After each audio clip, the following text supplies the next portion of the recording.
বন্ধুরা, হিন্দু ধর্মে প্রত্যেক মানুষের মৃত্যুর পর তার শেষকৃত্য পূর্ণ বিধিবিধান মেনেই করা হয়। এই নিয়ম নারী ও পুরুষ উভয়ের ক্ষেত্রেই প্রযোজ্য। কিন্তু বন্ধুরা, যখন কোনো শিশু বা গর্ভবতী নারীর মৃত্যু হয়, তখন তাদের শেষকৃত্যের পদ্ধতি সাধারণ মানুষের থেকে কিছুটা আলাদা হয়। এই বিষয়টি গরুড় পুরাণের 10ম অধ্যায়ে বিস্তারিতভাবে বর্ণনা করা হয়েছে। এই ভিডিওতে আমরা সেই বিষয় নিয়েই আলোচনা করব।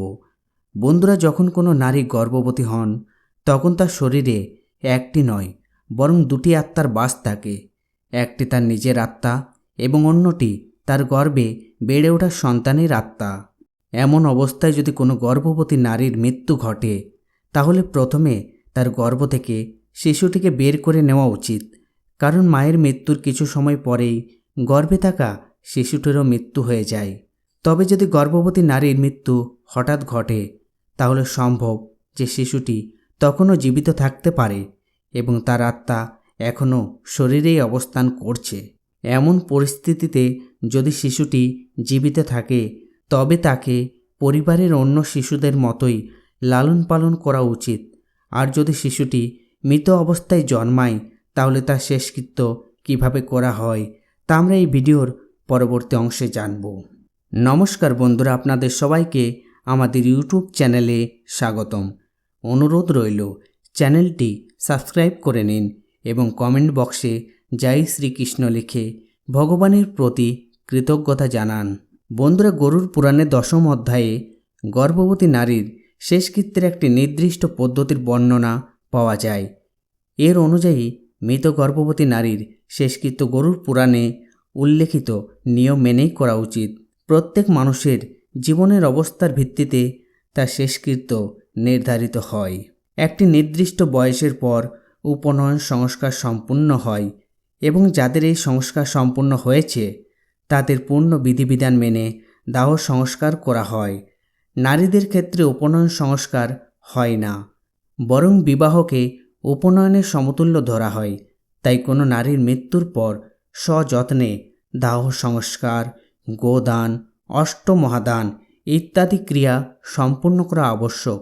গরুড় পুরাণে আরও বলা হয়েছে যে, যদি কোনো গর্ভবতী নারীর স্বামীর মৃত্যু হয়, তাহলে সেই নারীকে ধৈর্য ও সংযম বজায় রাখা উচিত।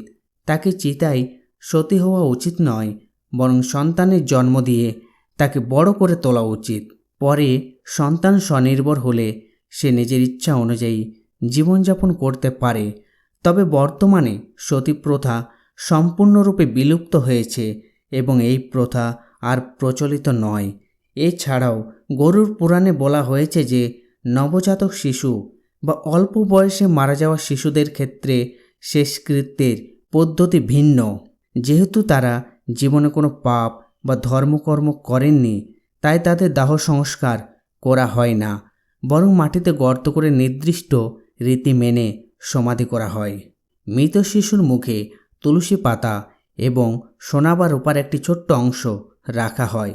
এরপর তাকে স্নান করিয়ে নতুন সাদা কাপড় পরিয়ে যথাযথ স্থানে সমাধি করা হয়। এই নিয়ম নবজাত থেকে শুরু করে 8 বছর বয়স পর্যন্ত শিশুদের ক্ষেত্রে প্রযোজ্য। হিন্দু ধর্মে বলা হয়েছে যে 8 বছরের পর শিশুরা উপনয়ন অবস্থায় প্রবেশ করে। তার আগে তারা সম্পূর্ণ পাপমুক্ত থাকে, তাই তাদের আগুন দ্বারা পবিত্র করার প্রয়োজন হয় না। এই কারণেই এই বয়সের আগে তাদের জেনেউ বা পবিত্র সুতো পরানো হয়। অন্যদিকে 8 বছরের বেশি বয়সের শিশুদের ক্ষেত্রে দাহ সংস্কার করা হয় এবং তাদের অস্থি গঙ্গায় বিসর্জন দেওয়া হলে তবেই শেষকৃত্য সম্পূর্ণ বলে গণ্য হয়।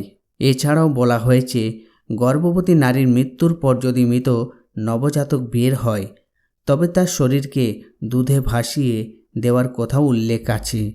গরুড় পুরাণে আরও বলা হয়েছে যে, যদি গর্ভ নষ্ট হয়ে যায়, তবে আলাদা করে কোনো শেষকৃত্য করা হয় না।